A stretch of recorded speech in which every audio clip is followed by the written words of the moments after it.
Tiago 4, o título da minha Bíblia, no versículo 13, está assim: a falibilidade dos projetos humanos. A falibilidade dos projetos humanos. Tiago tem trazido várias explicações e várias verdades para a nossa vida. Ele nos falou acerca de não maldizer o irmão, que da mesma língua não pode fluir bênção e maldição. Ele nos falou acerca da sabedoria de Deus que vem do alto sobre a nossa vida. Ele falou da onde surgem as contendas, inclusive dentro da igreja. Ele falou que a maledicência é condenada. E agora Tiago vai falar acerca de orgulho. Mais uma vez nós vamos falar aqui na igreja sobre orgulho, sobre prepotência. Tiago vai nos dizer que o orgulho ele cega o ser humano, que o orgulho ele faz com que o ser humano viva a vida como se o Senhor não existisse, ou melhor, como se ele, o ser humano, fosse o Senhor da sua vida. E a gente vai descobrir que não é assim que funciona. O orgulho, a prepotência faz com que a gente pense que a vida é um direito que nós temos. É verdade que, falando no âmbito civil e criminal, a vida é um direito inalienável. Ninguém pode tirar a vida de ninguém, até porque, se fizer, é passível de punição. Mas quando eu falo da vida como algo dado por Deus, nós devemos entender, compreender e aceitar que a vida não é um direito.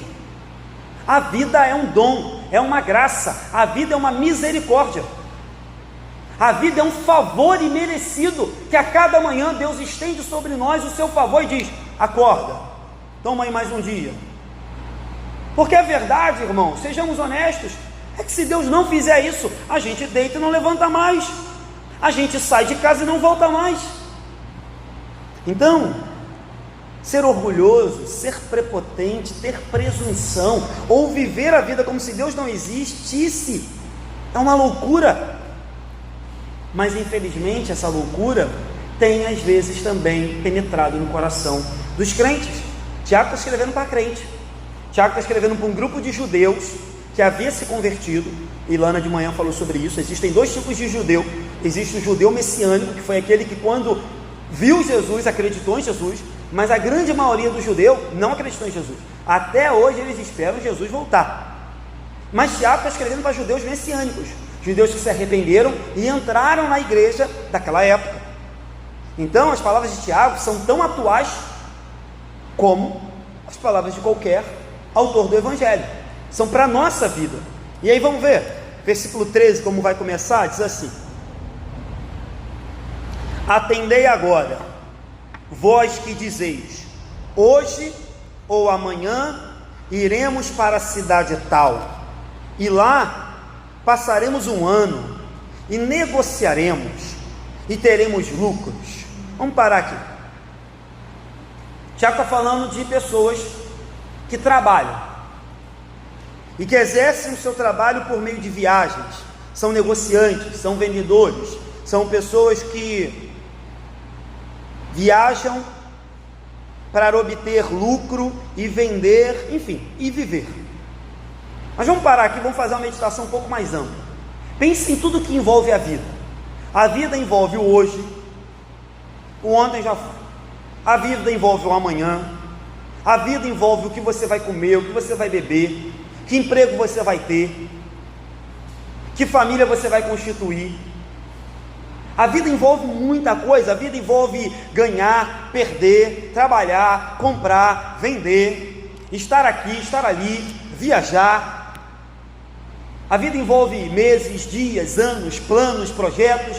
A vida envolve muita coisa. E a verdade é que sim, nós fazemos planos e devemos fazer, nós tomamos decisões e devemos tomar. Lembro de certa feita o Guilherme procurou e falou assim: pastor, eu estava querendo sair do meu emprego, o que o senhor acha? Será que é da vontade de Deus? Eu falei: irmão, você vai para um emprego que é pecaminoso? Não, pastor, você tem que sair e procurar um outro. Eu falei: irmãos, então tenta, vai. Se der errado, irmão, é sinal de que Deus não se agradou da sua decisão. Então você volta e faz de novo. Mas a vida é tomada de decisões. Desde que a nossa decisão não seja claramente pecaminosa, é lícito tomar decisão, fazer plano, fazer projeto. Mas o que Tiago está repreendendo aqui são pessoas como eu e você, que achamos que planejar, trabalhar, projetar, sonhar pode ser feito independente dos planos de Deus, que nós podemos arquitetar na nossa vida, escrever a nossa vida sem pensar na vontade de Deus. É isso que Tiago está rejeitando. Tiago em nenhum momento aqui, irmãos, está dizendo que é pecado ser comerciante, que é pecado ter lucro. Ele não fala isso, desde que o lucro também seja justo, desde que a gente não esteja abusando, nem extorquindo ninguém. Tiago também não está repreendendo isso aqui não, mas Tiago está falando de pessoas que fazem planos, sonhos, e que tomam decisões sem levar isso a Deus, por meio de oração. Na semana passada Tiago disse: olha, vocês não recebem porque não pedem, e quando pedem, pedem mal. Tiago falou isso semana passada, falando que muitas vezes o crente não sabe pedir, não sabe orar. Aí agora ele diz: olha, quando vocês planejam, quando vocês acham que podem viver a vida de vocês sem levar isso a Deus, isso é pecado. E isso é um pecado muito comum, meu e seu. Tomar decisão, fazer plano, fazer projeto, tomar uma atitude na nossa vida sem levar isso a Deus em oração, sem consultar qual é a vontade de Deus para isso que estamos fazendo. Então Tiago não está aqui condenando o comerciante, mas ele está condenando aquelas pessoas que acham que o seu lucro, a sua vida financeira, o seu trabalho, o seu ganha-pão, o seu projeto de vida é mais importante do que Deus, ou que ele pode ter sucesso à revelia de Deus. E aí, irmão, deixa eu te falar, não vai ser assim, não vai ser assim. E de novo, não preciso aqui entrar em detalhes, mas todo mundo aqui deve conhecer alguém que, embora se dedique muito, embora se esforce muito, embora faça de tudo que está ao seu alcance para ter uma vida boa, ainda assim não consegue. E aí, se você for avaliar direitinho, talvez o problema seja que essa pessoa ainda não entendeu que a nossa vida não está nas nossas mãos, que nós não somos os senhores das nossas vidas. Eu sei que é duro falar isso, irmãos, ainda mais numa época de humanismo, de antropocentrismo, de secularismo que tem entrado dentro da igreja. O secularismo é uma filosofia, ou uma ideologia que exalta o homem e rejeita Deus. É uma ideologia, uma visão de mundo que ignora a vontade de Deus na vida do ser humano. É como se, é aquele raso discurso: ah, não envolve Deus nessas coisas não, é Deus lá e o trabalho aqui, é Deus lá e minha família aqui, é Deus lá e as minhas decisões aqui. Essa é uma visão secular: separar Deus, excluir Deus, tirar Deus de tudo aquilo que diz respeito à nossa vida. E aí a gente diz: ah, pastor, mas o meu coração é de Deus, mas a minha alma é de Deus, Deus conhece. Irmãos, não é para isso, é um pensamento secular. Isso é um pensamento onde que a nossa vida é: salve-se quem puder, se vire nos 30, e se sobrar um tempo, a gente presta um culto a Deus. Se sobrar um tempinho, a gente serve a Deus. Então cuidado com isso. Eu falei aqui na semana passada, ou melhor, de manhã, que o sincretismo tem entrado na igreja. O sincretismo é misturar várias práticas místicas e religiosas, fazer um sopão e dizer que aquilo é evangelho. O secularismo também tem entrado na igreja, só que o secularismo é o contrário, é viver uma vida de segunda a sábado como se Deus não existisse, ou como se Deus não fosse o Senhor da nossa vida, e no domingo você vem, levanta a mão, canta o louvor, chora, fica até arrepiado e acha que está bom. Isso é secularismo, é o que essas pessoas estão fazendo. Eles dizem: olha, hoje ou amanhã nós iremos para tal cidade, lá passaremos um ano, negociaremos, teremos lucro. E aí vamos ver qual é a resposta de Tiago. Tiago diz assim no versículo 14: vós não sabeis o que sucederá amanhã, que é a vossa vida. Sois apenas como neblina, que aparece por um instante e logo se dissipa. Vamos parar aqui. Tiago nos chama a reconhecer primeiro a nossa ignorância com relação ao futuro. Tiago diz assim: vocês não sabem o que se sucederá amanhã. Que história é essa? De que amanhã, depois da manhã, vai ficar um ano viajando, vai conseguir lucro, vai negociar, vai vender? Que história é essa? Você não é senhor do tempo, você não é senhor do futuro. É claro, queridos, repito, vou dizer aqui, não é proibido e nem pelo contrário, acho que é até indicado que nós façamos planos, que nós tenhamos uma vida organizada, uma vida regrada. Eu acho que isso é certo, mas Tiago está dizendo de pessoas que tomam decisões a despeito de Deus. Então Tiago diz, primeira coisa que você tem que baixar a bola: quem disse que você sabe o que vai acontecer amanhã? Quem disse que você sabe o que vai acontecer no ano que vem? Se nós não temos nenhuma ideia do futuro, e aí vem uma pergunta, muito filosófica: pastor, qual o sentido da vida então? Se eu não faço a mínima ideia do amanhã, se eu não faço a mínima ideia do mês que vem, ou do ano que vem, qual o sentido do viver, pastor? E aí, o livro de Eclesiastes responde um pouco. O livro de Eclesiastes, os irmãos lembram? Foi escrito por Salomão já na velhice. Ele já estava cascudo, já tinha feito um monte de bobagem, já tinha gastado boa parte da sua vida fazendo bobagem. O homem mais sábio do mundo se envolveu com um monte de mulheres, e as suas mulheres ainda o levaram a aceitar falsos deuses. Mas quando chega no final da vida, e Salomão a avalia, ele escreve Eclesiastes e constantemente ele diz: vaidade, tudo nessa vida é vaidade.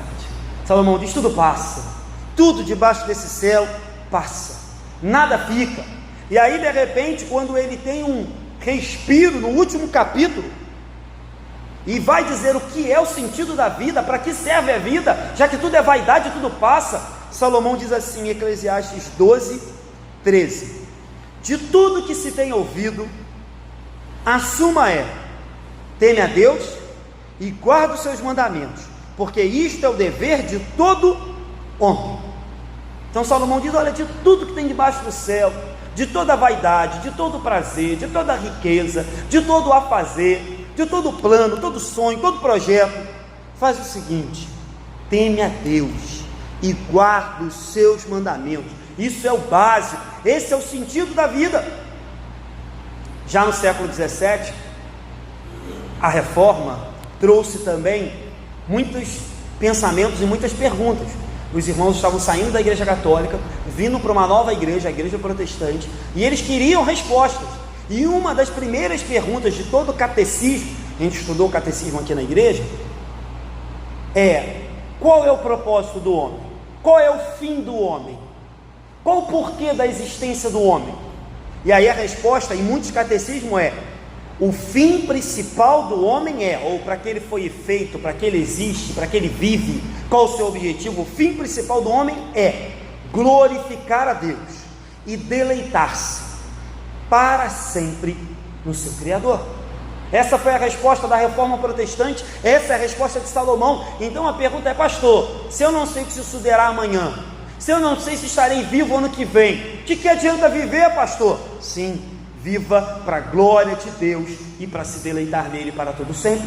Ainda que a sua vida seja curta, longa, difícil, fácil, próspera, não tão próspera, qual o sentido do viver, pastor? Viva para a glória de Deus. Esse é o sentido da vida. E preste atenção: se você esquecer esse sentido da vida, nada vai saciar a sua vida, nada vai preencher o seu coração, nada vai preencher a sua alma, nada vai ocupar um espaço que Deus pode ocupar, só Ele. Por quê? Qual é o fim do homem? Qual é o propósito final da vida do ser humano? Já que o amanhã não nos pertence, glorificar a Deus. Mas toda vez que a gente coloca o amanhã como objetivo, não, o ano que vem é o meu objetivo, daqui 10 anos é o meu objetivo, a minha aposentadoria, como o Serginho orou aqui, apesar de justa e merecida, a minha aposentadoria é o meu objetivo. Irmãos, pare com isso. Toda vez que você colocar isso como objetivo final, a sua vida vai ter um buraco, porque qual o final, qual o maior, ou qual o melhor, ou qual o objetivo do homem? Glorificar a Deus e deleitar-se para sempre nele. Então a vida é incerta sim para nós, mas tem um porém: ela nunca foi incerta para Deus. A vida pode ser uma incógnita para nós, mas ela nunca será para Deus. O futuro pode ser duvidoso. Futuro do nosso país, oramos para que melhore, mas as coisas são cada vez pior. Mas nunca será incerto para Deus. E aí, quando nós estamos debaixo da vontade de Deus, no propósito de Deus, cumprindo os nossos planos, de acordo com os planos de Deus, a gente pode também ter paz e crer que a vida não é incerta, que a vida não é um labirinto, que a vida não é um túnel sem saída. Por quê? Porque nós nos sujeitamos a Deus, e para Deus o futuro não é incerto. Aí dá para ter paz, aí dá para botar a cabeça no travesseiro e dizer: eu sei que o meu Redentor vive, e no fim se levantará. Eu sei que um dia eu virei do meu Senhor, vinde benditos do meu Pai. Mas só dá para fazer isso quando a gente se submete à vontade, o governo e a soberania de Deus. Aí dá. Mas fora isso, irmão, a vida é uma loucura.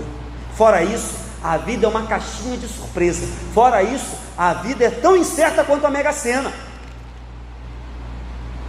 Mas quando a gente entende que o nosso futuro depende de Deus, aí eu posso confiar no amanhã. Aí eu posso dizer que o choro pode durar uma noite, mas que a alegria vem pela manhã. Mas como eu digo isso? Só quando eu entendo que a minha vida, o meu futuro, o meu amanhã não é meu, é dele. Os mercadores, os vendedores, os cristãos, para quem Tiago está escrevendo aqui, estavam cometendo esse pecado. Se preocupavam com o lucro, com a riqueza, se preocupavam com o futuro, mas viviam como se eles fossem o dono desse futuro, como se Deus não tivesse nada a ver com a vida deles. Estavam cegos e ignorantes, acreditando que a força do seu braço, como a gente falou de manhã, poderia garantir o futuro, mas não pode. A gente tem que ter consciência disso. Nós não somos dono do futuro. Eu falei sobre isso no velório de Zeli, há pouco tempo atrás. Eu preguei no texto de Eclesiastes também, aonde Salomão também diz que há tempo para todas as coisas. E aí eu comentava no velório da Zeli que isso nos atemoriza. Saber que há tempo para todas as coisas é até bom. Há tempo para todas as coisas. Mas aí o texto diz: segundo o propósito de Deus, o tempo é dele. E aí a gente fica um pouco até: mas como é que é isso? Há tempo para todas as coisas, mas o tempo não é meu? Há tempo para todas as coisas, mas é Deus que escreve? A gente tem que aprender a viver com essa verdade. Há tempo para todas as coisas. Há um futuro para os crentes, mas quem escreve é Deus, e nós devemos nos submeter a Ele. Temos que ter consciência também. Primeira, consciência, no futuro não é nosso. Segunda, consciência, ter consciência da nossa fragilidade. Quando o Tiago diz assim: que é a vossa vida? Sois apenas como uma neblina que aparece e logo se dissipa. Tiago diz: olha, se você não é dono do futuro, deixa eu te falar uma outra verdade: você é frágil. Você é frágil, você é fraco. Você é como uma nuvem que aparece e logo pela manhã se dissipa. É como uma neblina que quando o raiar do sol aparece, ela logo se esvai. Moisés, acerca disso, também falava para a gente no Salmo 80, Salmo 90, versículo 9 e 10, Moisés diz assim: pois todos os nossos dias se passam na tua ira, acabam-se os nossos anos como um breve pensamento. Os anos voam. Moisés diz: parece um breve pensamento, os anos acabam. Os dias da nossa vida sobem a 70, ou havendo vigor, 80. Nesse caso, o melhor deles é enfado e canseira, porque tudo passa rapidamente e nós voamos. Eis aqui uma outra verdade que a gente não gosta de ouvir. Graças a Deus, aqui na nossa igreja, a gente tem algumas irmãs que estão enganando esse versículo. Graças a Deus. Mas essa é uma outra verdade que a gente não gosta de ouvir. Não gostamos de ouvir que o futuro não está nas nossas mãos, e não gostamos de ouvir que a vida voa, que a vida passa. E se a vida voa, a vida passa, a responsabilidade aumenta. Se a vida voa, a vida passa, eu tenho que te perguntar: irmão, o que você tem feito com a tua vida? Minha irmã, o que você tem feito com a tua vida? A Bíblia diz que ela voa, que ela passa, que os anos não voltam. e que tão logo nós nos apresentaremos diante de Deus para prestar conta. E aí eu tenho que te perguntar, e eu me faço essa pergunta: o que a gente tem feito com a nossa vida? O que a gente tem feito com a nossa alma? Hoje eu falava com o Orlando, eu fiquei muito feliz. É claro, queridos, que eu sou incentivador a você viajar, passear, curtir a vida, mas o Orlando falava assim: pastor, eu acho que tem 5 anos que eu não perco um culto de domingo. E eu falei: rapaz, está melhor que o pastor, está melhor que eu. Não, queridos, que isso seja regra, tá? Repito, falei: Orlando, vai viajar, vai passear, tira um domingo, vai para a praia.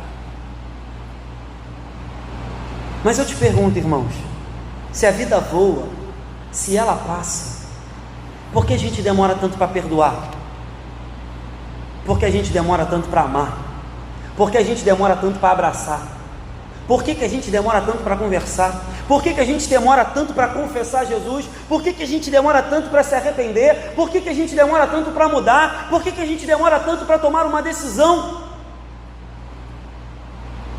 E o pior, irmãos, é que se você conversar com a maioria das pessoas, irmãos, é verdade, a vida voa. Ontem eu era um jovem, ontem eu era um adolescente, ontem eu era um garoto, pastor, ontem eu tinha saúde, ontem eu tinha vigor, ontem eu jogava bola, diz Rogério. A gente tem noção disso, mas a gente não percebe quanto isso é importante na esfera espiritual. Quanto isso é importante na esfera espiritual. Então Tiago diz: primeiro, vocês não sabem o que vai acontecer amanhã, o futuro não depende de vocês. Segundo, vocês são frágeis, a vida voa. Sempre dou esse exemplo: um pequeno mosquito pode ser morto com um tapa, se não cuidado, se nos picar, nos leva à morte. Um acidente, um resfriado, um escorregão pode causar a morte. E a minha pergunta é: se o futuro não está nas nossas mãos, se a vida é frágil e passa, o que a gente tem feito dela? Pense sobre isso. Talvez essa seja a coisa mais importante que eu vou falar hoje. Mas vamos lá, versículo 15. Em vez disso, devias dizer: se o Senhor quiser, não só viveremos, como também faremos isto ou aquilo. Vamos parar aqui. Tiago diz: olha, temos que admitir que o futuro não é nosso, temos que admitir que a nossa vida é frágil. Terceiro, temos que admitir que dependemos totalmente de Deus. Então a nossa fala deve ser: se o Senhor quiser. Se o Senhor quiser. Então a gente reconhece que o futuro não é nosso, reconhece que a vida é passageira e reconhece que se o Senhor quiser, Ele é soberano, dependemos dEle. Tiago nos lembra que o Senhor é soberano em nossas vidas. Nossos planos, nossas ações, nossas atitudes, nossos projetos devem ser sempre em submissão ao entendimento: se o Senhor quiser, não só viveremos, porque é Ele que dá a vida, como também faremos isso ou aquilo.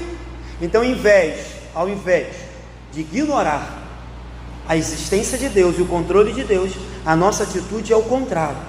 Nós o colocamos em primeiro lugar e dizemos: se o Senhor quiser, se for da vontade dEle. Aprendemos isso com Jesus, quando Ele diz: Pai, todavia seja feita a tua vontade. Em alguns meios evangélicos se criaram algumas frases de efeito.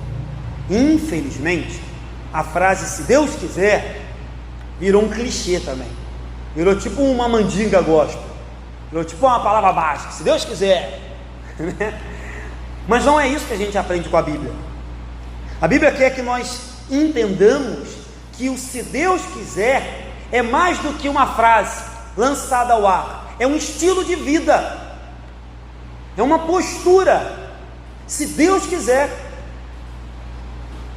É claro que os apóstolos usaram muito desse artifício. Em Atos, capítulo 18, Paulo diz assim, Atos 18, 21: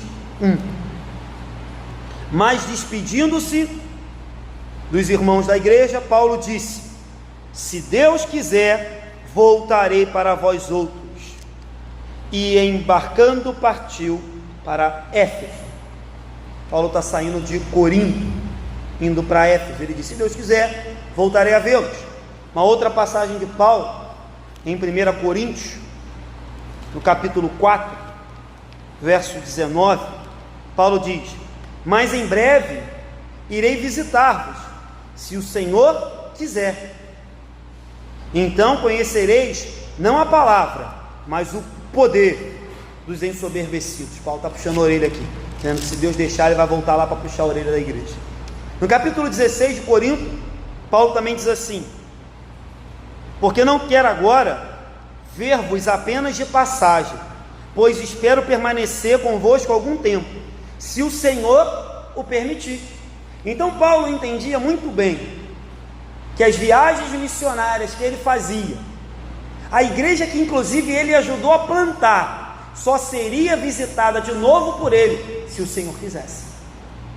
Contudo, irmãos, de novo, Paulo, nem nenhum outro dos apóstolos, nem Jesus, nos deixou uma frase de efeito, que eu quero que entender, que quero que você entenda, é que a nossa vida deve ser vivida como se isso aqui nem precisasse ser dito, como se a gente nem precisasse dizer: se Deus quiser.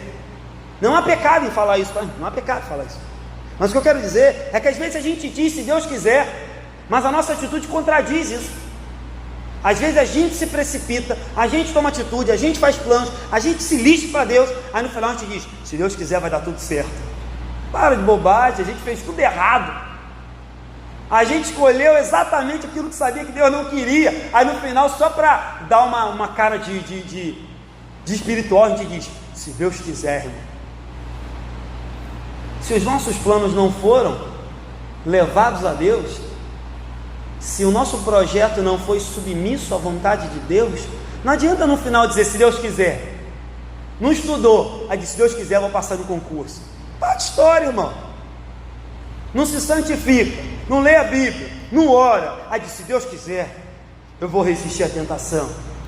Para de bobagem, irmão, está se enganando. Então, que eu e você possamos aprender que se Deus quiser, é entender que somos filhos do Pai, e como filhos do Pai, a nossa vida está segura, governada, protegida, abençoada, alicerçada pelo nosso Senhor Jesus Cristo e pelo Deus Todo-Poderoso a quem nós servimos. Então, desde a época da Reforma, desde a época de Eclesiastes, a verdade que o cristão precisa aprender é: vivemos nesse mundo, agimos nesse mundo, trabalhamos nesse mundo, fazemos planos e projetos nesse mundo, mas tudo isso é para a glória de Deus, tudo isso é para o louvor de Deus, tudo isso é para que o nome dele seja exaltado por meio da nossa vida. E toda vez que a gente não faz as coisas para a glória de Deus, a gente está pecando. Então os cristãos, como disse Serginho aqui durante o louvor, não se submetem a Deus por medo, ou apenas para ganhar alguma coisa. Nós escolhemos viver debaixo da vontade de Deus, porque entendemos que é a melhor coisa a se fazer, é o que dá sentido à nossa vida, é o que nos dá esperança no futuro. Eu falei aqui uma vez, irmãos, se as palavras de vida eterna não forem verdade, a vida é uma desgraça. Se a promessa de vida eterna não for verdade, a vida é um lamento. É melhor dormir e nem acordar. Então, o cristão, ele se submete à vontade de Deus, porque ele entende que ela é boa, perfeita e agradável, e que é melhor para as nossas vidas. Então, a vontade do Senhor, ela deve ser reconhecida sobre a nossa vida, e o cristão encara todos os seus projetos e planos debaixo da vontade de Deus, e diz, em vez disso, devia dizer: se o Senhor quiser, não só viveremos, como também faremos isto ou aquilo. Versículo 16: agora, entretanto, vos jactais das vossas arrogantes pretensões. Toda jactância semelhante a essa é maligna. Tiago agora puxa a orelha desses comerciantes e diz: olha, cuidado, porque toda jactância, toda arrogância, toda pretensão é pecado, é maligno. Tiago já tinha falado isso no versículo 6 do capítulo 4. Ele diz: antes ele dá maior graça, pelo que diz: Deus resiste aos soberbos, mas dá graça ao humilde. Então Tiago já tinha dito no capítulo 4, versículo 6, que Deus resiste ao soberbo. Agora Tiago vai além e diz: olha, presunção, jactância, arrogância é pecado. Todo cristão que começa, como eu disse de manhã, Israel fez isso, se sentir autossuficiente, poderoso, e começa a deixar Deus de lado e governar a sua vida de acordo com a sua própria vontade, está pecando, está fazendo aquilo que é mal diante do Senhor, porque a nossa vida deve ser vivida na dependência total de Deus. Então vanglória, arrogância, prepotência é injustificável diante de um Deus que é Senhor, onde já se viu criaturas como eu e você, que dependemos de Deus para nos dar a vida a cada manhã, sermos arrogantes, presunçosos, soberbos e jactanciosos. Tiago diz: olha, isso é maligno. Deus não divide a glória dele com ninguém. E toda vez que a gente começa a achar que somos senhores da nossa vida, a gente está dividindo a glória de Deus, ou tentando roubar um pouco da glória de Deus. E Deus não divide a glória dele com ninguém. 17, para a gente terminar. Portanto, aquele que sabe que deve fazer o bem e não faz, nisto está pecando. Eu já falei sobre isso aqui na igreja, quero repetir. Conhecimento implica em responsabilidade. Do que eu estou falando? Conhecer a palavra de Deus implica em responsabilidade. Conhecer o que é bom implica em não fazer o que é mal. Conhecer o bem implica em não escolher aquilo que é mal. Conhecer o caminho de santidade implica em não querer traçar ou trilhar o caminho da perversidade. Então, irmãos, por mais que seja bom ser cristão, é uma responsabilidade. Por mais que seja bom vir na igreja, a cada domingo que você ouve a palavra de Deus, deixa eu te dar uma notícia meio triste, vir à igreja é triste, pastor? Tem uma parte que é.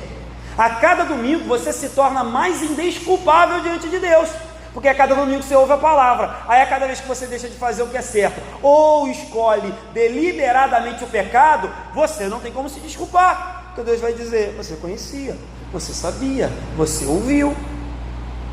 Então, queridos, se é que eu posso dizer que há um lado ruim de vir à igreja, deixa eu te contar um. Naquele dia, quando Deus nos cobrar, conhecimento gera responsabilidade, e a cada pregação aumenta a nossa dificuldade de dar desculpa para Deus. Tiago não está falando com o ignorante, Tiago não está falando com aquele que nunca ouviu a palavra de Deus, Tiago não está falando com aquele que não conhece nada de Deus. Pelo contrário, ele diz assim: portanto, aquele que sabe que deve fazer o bem e não faz, está pecando. Tiago está falando com o crente, Tiago está falando comigo e contigo. E Jesus falou muito sobre isso. 3 exemplos. Primeiro, parábola do bom samaritano. Jesus diz que o pecado ali foi a omissão. O levita e o sacerdote passam, vem um homem caído na beira da estrada, machucado, ferido, agredido, e eles não fazem nada, eles não praticam nenhuma atitude errada, mas eles sabiam que deviam fazer o bem e não fizeram. Pecado de omissão. A gente, na igreja, na grande maioria das vezes, a gente chama atenção, disciplina, repreende alguém que faz alguma coisa errada, porque quando a gente vê alguém fazendo uma coisa errada, a gente fala, chama atenção. Mas deixar de fazer o certo também é pecado. Um outro exemplo, a parábola também, que a gente acredita que aquele conto é um conto verídico, que Jesus fala, do rico e de Lázaro. Quando o rico está no inferno, e ele vira para o Senhor e diz assim: ó pai Abraão, deixa que Lázaro vá à minha casa e avise aos meus irmãos, para que eles não venham para o inferno também. E aí, quando Deus fala do pecado do rico, Ele não fala de nenhuma atitude, Ele não chutou Lázaro, Ele não tacou um balde de água em Lázaro, Ele não escorraçou Lázaro. O pecado dele foi todos os dias ver Lázaro como um mendigo na porta da sua casa e não dar-lhe um prato de comida, não estender a mão para Lázaro. Pecado de omissão, sabia que devia fazer o bem e não fez. Um outro exemplo, e esse eu vou ler, é quando Jesus diz que as pessoas deixaram de fazer algo por Ele, e aí dizem: quando isso, Jesus? Quando que a gente deixou de te ajudar? Até porque, irmãos, e aí eu me incluo nisso, né, porque eu também sou pecador. Se nós víssemos Jesus passando qualquer necessidade, por exemplo, talvez se eu fosse o Pedro, eu teria feito mesmo, eu teria metido a mão naquela espada e tentado arrancar a cabeça de Malco, porque eu estou defendendo Jesus. Mas às vezes a gente vê o nosso irmão passando por problema e não faz, porque não é Jesus, é o nosso irmão. Deixa pra lá. Isso é hipocrisia. Isso é hipocrisia. E isso me constrange. E Jesus já falou sobre isso. Mateus 25, versículo 40. O rei respondendo lhes dirá: em verdade vos afirmo que sempre que o fizeste a um destes pequeninos irmãos, a mim fizeste. Então o rei dirá também aos que tiverem à sua esquerda: apartai-vos de mim, malditos, para o fogo eterno, preparado para o diabo e seus anjos. Porque tive fome e não me deste comer, tive sede e não me deste beber, sendo forasteiro não me hospedaram, estando nu não me vestiram, achando-me enfermo e preso não foste me ver. E eles lhes perguntaram: quando foi que te vimos com fome, com sede, forasteiro, nu, enfermo ou preso, e não te ajudamos, Jesus? Aí ele diz: em verdade vos digo que sempre que deixastes de fazer a um destes pequeninos, a mim deixaram de fazer. O Evangelho é duro, gente. Quando eu digo aqui que o Evangelho não é para qualquer um, o Evangelho não é para qualquer um, não. O Evangelho é pesado. O Evangelho exige de nós mais do que botar a Bíblia debaixo do braço e cantar louvor. O Evangelho exige de nós que nós amemos ao próximo. Isso tem faltado muito no mundo que a gente tem vivido. E infelizmente às vezes isso tem faltado na igreja. Eu peço a Deus que isso não seja verdade na nossa igreja. Que a gente aprenda, como eu disse antes de pregar, a ver Jesus no nosso irmão. Que a gente aprenda, durante uma simples oração de um irmão, ser emocionado, ser impactado. Durante uma música cantada, se sentir abençoado. Que a gente possa estender a mão e fazer como se para Jesus fosse. Porque aquele que sabe que deve fazer o bem e não faz, nisso está pecando. Então Tiago está falando com pessoas, como eu disse, que conhecem. E aí a pergunta é: pastor, por que ainda conhecendo, nós constantemente desobedecemos? Primeiro, por causa do pecado que ainda habita em nós. Às vezes nos deixamos ainda levar pelo pecado que habita em nós, e sabendo o que devíamos fazer, ainda não fazemos. E a segunda coisa é que a gente não faz, é porque a gente ignora que naquele grande dia Jesus vai nos castigar, e que a punição será severa. Então, quando a gente sabe que deve fazer e não faz, é um pecado grave. Como eu disse, na igreja a gente disciplina aqueles pecados que a gente vê, mas não se engane, Deus tem visto aquilo que a gente devia fazer e não faz. Como eu falei, a vida voa. Então não espere amanhã para fazer aquilo que você sabe que deve fazer. Não espere amanhã para pedir perdão, para liberar perdão. para correr aos pés da cruz e fazer aquilo que você sabe que tem que fazer, mas às vezes o nosso coração é tão duro que a gente não faz. O texto diz que a nossa vida é como uma neblina, logo desaparece. E pode ser, irmãos, que o amanhã não chegue. Tiago diz: vós não sabeis o que sucederá amanhã, que é a vossa vida. Então, se o futuro não é nosso, se o futuro não é nosso, se a nossa vida é frágil, e se nós somos totalmente dependentes de Deus, a pergunta é: o que estamos esperando para tomar uma atitude, para tomar uma decisão?